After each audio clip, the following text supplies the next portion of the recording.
What's really lurking underneath Deadpool's red and black spandex mask, besides his wrinkly cancer face? We think we know the truth, and then bam! Wilson turns to the audience and reveals something entirely different, which is why we are setting the record straight about everyone's favorite sarcastic superhero. Before we continue though, remember to click the subscribe button for CBR. Then you can get all of our future videos in your inbox and never have to worry again about what you're missing out on. Double Wedgie achievement unlocked.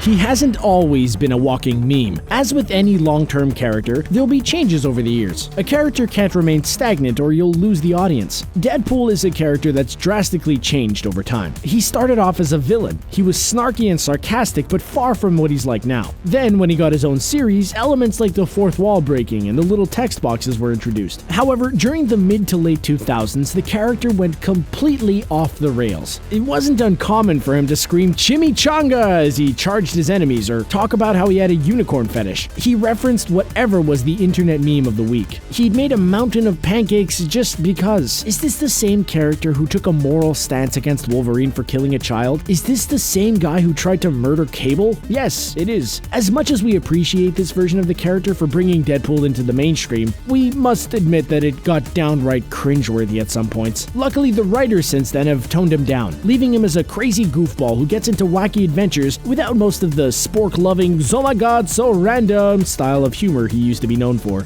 You know I can hear you. Wasn't talking to you.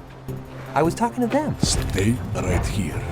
His insanity. In a typical comic book, the characters only interact with one another inside the panels. They have no awareness that they're inside of a fictional universe. Deadpool is one of the very few comic book characters that is aware that they're just fictional characters. This makes the Merc with a Mouth stand out from the crowd. He can address his audience directly, leading to some funny meta-humor across his different titles. To the residents of the Marvel Cinematic Universe, Deadpool seems insane as he constantly talks to people who aren't there and makes references to the creators of his universe. Let's get a little philosophical here. Put aside the fact that Wade Wilson performs crazy stunts and throws himself into bodily harm on a consistent basis. If a character is aware of the realities of their universe, are they truly insane? Deadpool has used this knowledge to his advantage constantly. He's made trips into the real world to talk with his creators. He can travel back in time through the panels of his books, and he can even use the power of recap panels to help him remember things that happened in the past. We'd like to think that Wilson isn't insane. He's just on another plane of existence.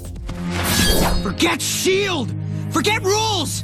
Forget that these shiny sticks are swords and hop right on! He hasn't always been a hero-anti-hero. One of the themes that stood out the most in the 2016 Deadpool movie was the question of what it really meant to be a hero. We all know that heroes come in different shapes and sizes and have different motives for their actions. If the film taught us one thing, it's that Wade Wilson is not a hero. Despite Colossus's begging, Wade shot his enemy dead right there in the street.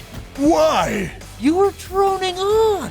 Deadpool squelched his big hero moment in favor of petty revenge. Even so, we all know that underneath that sarcastic demeanor and his Hugh Jackman good looks is a man with a heart of gold. Although he may be an insane murder machine, Deadpool always ends up doing the righteous thing in the end, right? Wrong. When Rob Liefeld created the character back in 1991, the Merc with the Mouth was intended to be a straight-up villain. For his first few appearances, Deadpool was a constant harasser of the New Mutants and the X-Force. He tried to kill Cable in their first encounter and gleefully murdered, robbed, and insidiously manipulated his way through anyone in his path in subsequent issues. He still had the sarcastic wit we all know and love, but there was nothing but villainy within his heart. You know, I got a healing factor that makes Wolverine go like, I wish I had Deadpool's healing factor, bub. He isn't completely invulnerable. We know we've touched on this before in this video and other Deadpool videos. Deadpool's healing factor is one of the most powerful in all of comics. In the film, Deadpool grew back an entire hand after cutting it off. In the comic books, writers have thought of countless ways to impale, decapitate, disembowel, and incinerate him. Every single time, Wade Wilson regenerated. At some point, it's going to become a challenge for writers to find new ways to show off Deadpool's accelerated regeneration. Wade Wilson has even survived being reduced to a single speck of blood. Alas, some clever plot devices through the years have brought an end to the Merc with a Mouth. Most recently, he was killed in the Death of Deadpool arc, when his entire universe collided with the Ultimate Universe, killing everyone who was in it at the time. Aren't comics weird? In Age of Apocalypse, an evil Nightcrawler decapitates Wilson and teleports his head away from his body, effectively killing him. He also gets reduced to a pile of mush by Thanos before the Mad Titan realizes that killing Deadpool is doing him a favor. Surprisingly, Wade Wilson isn't as invulnerable as we were originally led to believe. Captain Deadpool. No, just Deadpool. Yeah. Deadpool wasn't truly an X-Men Origins Wolverine. Remember back in 2009 when Fox decided it was a good time to produce a bunch of X-Men? Wolverine and Magneto were supposed to be the first two, setting up cash-in after cash-in. But then X-Men Origins Wolverine came out. It was a train wreck. You could tell that the movie was setting up Deadpool by casting Ryan Reynolds as Wade Wilson, but luckily for fans everywhere, the character disappeared after the opening scene, saving us from a version of Deadpool that would bastardize the character for years, right? Right? They tried to do Deadpool in the movie, although try may be too strong of a verb. To this day, many refuse to acknowledge that the character Ryan Reynolds portrays at the climax of the movie is Deadpool, because he's not. There's no costume. He has katanas in his arms and shoots lasers out of his eyes. The Merc with a mouth has his mouth sewn shut. That doesn't even make sense. Even Ryan Reynolds was upset by this. As a result, Reynolds forced a stunt double to stand in for the entire climax sequence because he would not participate. Call him whatever you want, but this guy ain't no Deadpool. Leave the book in her general direction again, and you will learn in the worst of ways that I have some hard spots too. That came out wrong.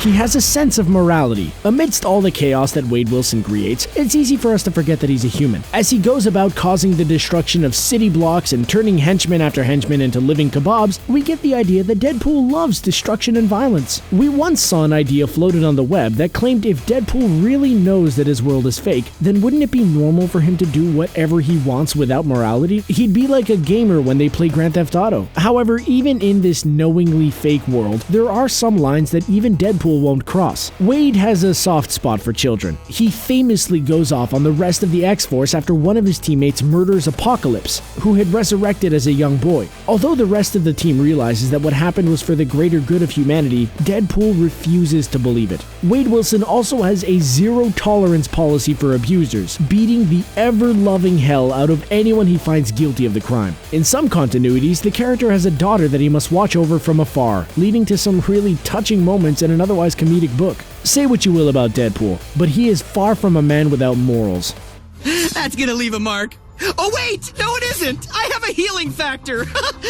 His healing factor is his only ability. Due to its prominence in the stories and a major source of humor, Deadpool's accelerated healing factor is on display in the film and comics. Press a little further, however, and you'll find that this is generally the only ability that people think the character has. We'll be the first to admit that we are guilty of this as well. Most writers don't point out the fact that there's so much more that the character has hidden up his sleeve. For years, Deadpool's broken teleportation device has been a staple of the character. In the beginning, when he was still a villain, writers used this as a plot device to allow him to escape and fight another day. As he made the switch from antagonist to protagonist, the teleporter started to be a source of humor. It was constantly broken, which only allowed Deadpool to teleport short distances away. Wade Wilson also has super agility, peak human strength, and gadgets such as cloaking devices to help him get the job done.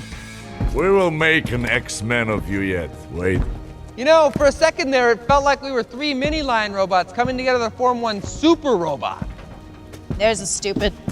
Deadpool doesn't prefer to work alone. It's a common misconception that Deadpool is a solo superhero. It's true that Deadpool has an attitude. Wilson often uses his sarcasm as a form of deflection. We wouldn't fault you for saying that his personality can be a little off-putting, so it might not make him the best partner. The Merc with a Mouth gets himself into a lot of crazy and sticky situations. You'd think he'd avoid the hassle that any sort of team-up brings with it. Anyone who watched the Deadpool movie can agree with these sentiments, as the character spends the entire film brushing off the offers to join the X-Men. Of course, other heroes aren't exactly fans of working with Wade either, for obvious reasons. Whether willingly or not, Deadpool has been the subject of so many team-ups and has had multiple sidekicks over the years. The most well-known of these sidekicks is good old Hydra Bob. His two other sidekicks, Blind Owl and Weasel, have taken the spotlight thanks in part to last year's hit film. Then there's all the team-ups. Deadpool is partnered with Spider-Man, Wolverine, Colossus, and Captain America, but nothing can top the ongoing partnership that defines Deadpool as a character, his complex relationship with Cable, which has lasted for 50 hilarious issues. And now, for the moment I've all been waiting for. He has a softer side. What is the one thing that Deadpool cares about more than a tasty chimichanga? Himself. Deadpool will always look out for himself first. Whether it's inciting Wolverine to violence just so he can have a good brawl, murdering Ajax for reasons of revenge, or torturing Hydra Bob just for kicks, Wilson will do anything to get his way. He's narcissistic. He has a potty mouth that he never refrains from using. Anyone who stands between Deadpool and what he wants is just asking to be put in a physical and mental world of hurt. He may not play nice or give a damn about consequences, but Deadpool is far from the selfish a-hole everyone makes him out to be. He's shown that he has a soft spot, falling in love and even taking some children, very haphazardly we might add, under his wing. There was also the time in which Wilson went out of his way to prevent a teenage girl from committing suicide. Of course, he then dragged her into a dangerous mission where death lurked around every corner, but that's besides the point. Nice to see you kept my color scheme when you copied my suit. Am I like your idol? Never heard of you. I designed this costume myself. Sure. He isn't the one and only Deadpool. You would be hard-pressed to find another anti-hero like Deadpool. He's certainly one of a kind in the Marvel Universe, comic book or film. Deadpool's rise in popularity has been recent, due in part to the release of his first film in 2016. As a result, both Marvel and DC have been trying to copy Deadpool's formula. DC has completely reinvented Harley Quinn to be more like the character, incorporating random humor into her personality and having her perform more heroic deeds. Hey, come on. What? I saw it move. See? I flinched. Marvel tried to copy their own character's success with titles like The Superior Foes of Spider-Man and Squirrel Girl. Alas, Wade Wilson remains as the one and only Merc with a mouth. Or so we thought. Marvel has numerous multiverses with their own versions of each character. It should come as a little surprise that there's more than one Deadpool out there. The most famous, codenamed Dreadpool, was an even more psychotic interpretation of the character who murdered every superhero in his universe. Then, he proceeded to seek out and destroy the Deadpools of every other universe. In this spectacular treat, Deadpool vs. Deadpool, we were introduced to such alternate universe versions like Pandapool, Deadpool Dinosaur, Galactapool, and Cesspool. That doesn't even begin to scratch the surface. You're a good listener. I like you. After all that, are you questioning everything you thought you once knew? We certainly got an education watching this video. What is the one thing that you kept getting wrong about Deadpool? Let us know in the comments below. Thank you for checking out the video. And before you go, don't forget to hit like to show your love, and subscribe if you haven't already to catch even more entertaining videos from CBR.